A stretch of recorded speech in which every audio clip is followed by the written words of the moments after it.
Hey everyone, welcome back to some new malicious compliance stories. I hope you had a great day. If you would like to support the channel, please press the like button, it really helps. And if you are new here, don't forget to subscribe to get informed about new videos. And now let's start with the first story, shall we? The first story is called No Drinks on the Floor. A few years ago I was working at a local grocery store while going to school. They had the ridiculous rule that employees couldn't have anything to drink on the floor.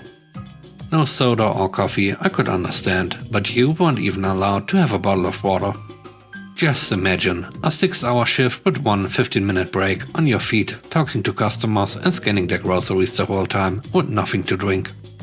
Onto the day in question, I worked a customer service desk where line of sight was easily blocked from customers.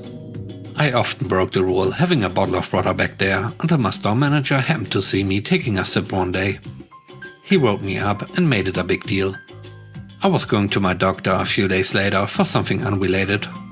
I asked her during the appointment if she could write me a note saying I needed to hydrate during my work shift.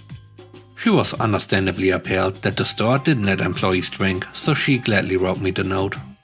I took it in and showed my store manager the next day. He said of course I could drink, there wasn't anything against that in the rules. I just couldn't have the water on the floor, I had to leave it in the break room. I asked, just to clarify, since my doctor's note said unrestricted hydration, if that meant I was able to leave my post at any time to get a drink. He said yes. Well, okay then. I put my water in the break room and went down to my shift. After 20 minutes or so I got thirsty, so I called my floor manager over. I told her I needed her to cover the desk for a few minutes so I could go get a drink, as the store manager said I was allowed to. She rolled her eyes, of course, but what could she really do? I went, got my drink and came back to work. I did that, I think, 3 times. I'm not a totally horrible person, so I didn't ask when we were insanely busy. The next time after that though, she told me she had talked to the store manager and he changed his mind. I was allowed to keep my water bottle at the service desk. What a stupid rule. I mean, why would it be necessary to have the water away from the sales floor? The next story is called Sketchy Salesman. I worked at a well-known vacuum company as assistant manager for almost a year. The manager was a classic sketchy salesman, but he never totally crossed the line until the following story. I live in a place with lots of forest fires in summer, typically. We had a lady drop off her rack for diagnostics, but she called within days to explain her house is in the middle of an evacuated area. So she is much too busy to come get it. I told her this is totally fine and of course we understand. My manager hadn't even finished diagnosing it to my knowledge. I immediately let him know the situation, not to mention it's kept in a record on his computers anyway, so he can check what needs doing. Cue another few days and a customer needs a specific hose for their vac. My manager proceeds to look in the bag, finds the hose for the vac previously lady left and makes out like he's going to sell it. I went to him, took him in the bag right away and reminded him that she will be back and then what will we do? This is her property still and not ours. He of course ignores me and proceeds to cut the electrical components and sells the hose to the next customer. The next customer needed a hose but didn't need the electrical component, which was in the way for their vac. To my absolute glee, the original lady shows up literally the next day.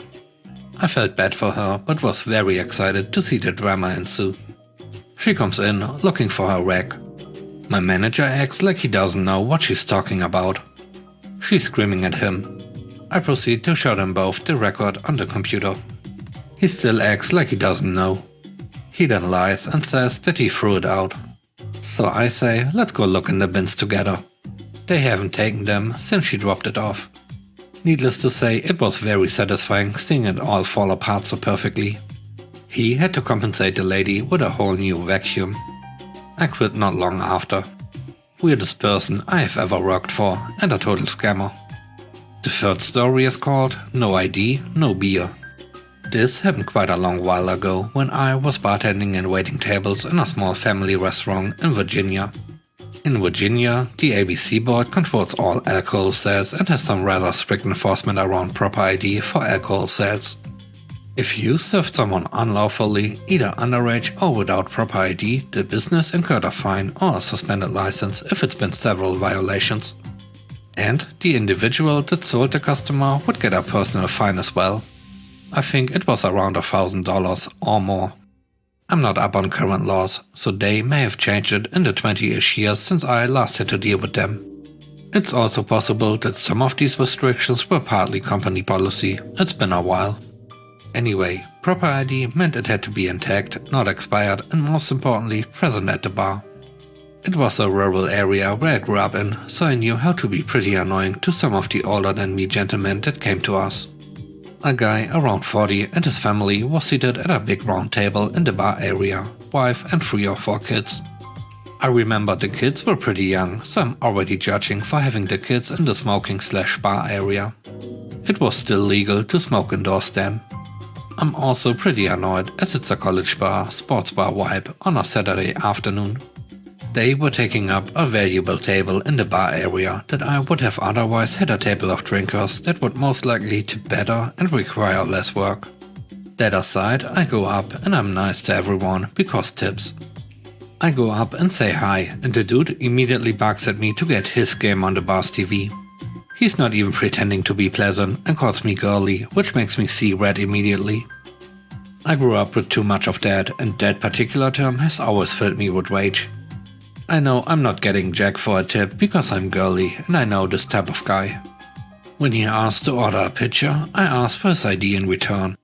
We were told if they looked over 30, we didn't have to ask, but as it was our fine too, we could always ask if we felt the need. It's a pretty petty bit of annoyance, but was one of the few powers I had to be annoying and not be doing anything wrong in my job. Usually it just means they have to fish their wallet out or possibly go out to their car to get it. I always made the annoying ones remove it from the holder, and if I lucked out, it was one with a clingy clear window that took them a few minutes to get out. Like I said, very petty, but he called me girly. He doesn't have it on him. I asked this guy that was obviously over the legal drinking age of 21 to be a little annoying. But now that he can provide it, I must adhere to the letter of the law and won't serve him.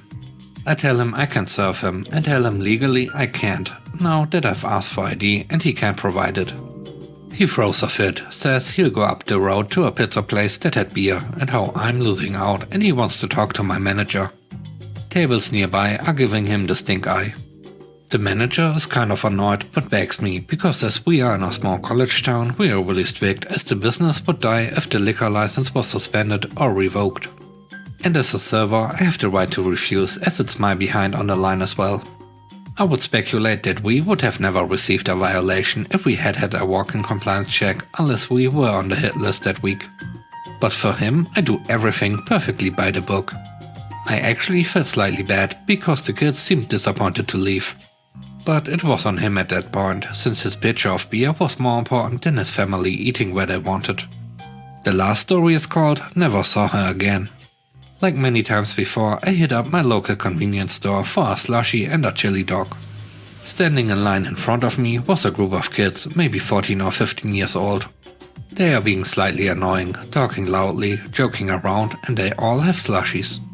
When the kids approach the counter, one of them grabs a box of condoms and sets it on the counter. I don't know what it is about these condoms, but the cashier suddenly decides that she is done dealing with these kids. She is not willing to sell them condoms. And she goes on to shame them and kick them out of the store without their stuff. At first I thought it was kinda funny, although I was slightly annoyed at how she shamed the kids for trying to buy condoms. But whatever, not my problem. So I step up to the counter. And the cashier says, "I told you to get out." I was confused. What? The cashier grabs my slushie and dog and slides them away from the counter.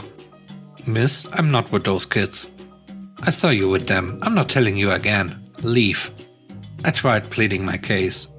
I'm 20, clearly not a child. Just because I'm short and holding a slushie doesn't make me part of their group. Instead of realizing her mistake, she doubles down and threatens to call the cops. Okay, I don't want a slushie that bad. On my way out the door, I notice one of those "How's our service" signs with a locked drop box. So I stop and start filling it out. The cashier sees this, gets upset and yells, "I told you to leave." Suddenly, a door in the back opens and some guy pokes his head out. She goes dead silent. I assume this is the owner or manager. He asks what the problem is. The cashier stays quiet, so I chime in, just filling out a complaint. He asked me what the complaint is about, so I explained the whole scenario. How she refused to sell condoms to teens for no real reason and how she shamed them. I ranted about how it's embarrassing buying condoms at that age and this lady just potentially prevented these kids from practicing safe sex. Not cool. How she confused me for one of the kids and proceeded to kick me out as well. He looks over to her and sees the counter full of slushies. He apologizes and offers me my items for free.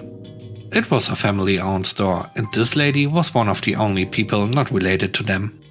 I never saw her again after that. Thanks for watching the video. I hope you enjoyed it. Have a great day. Bye bye.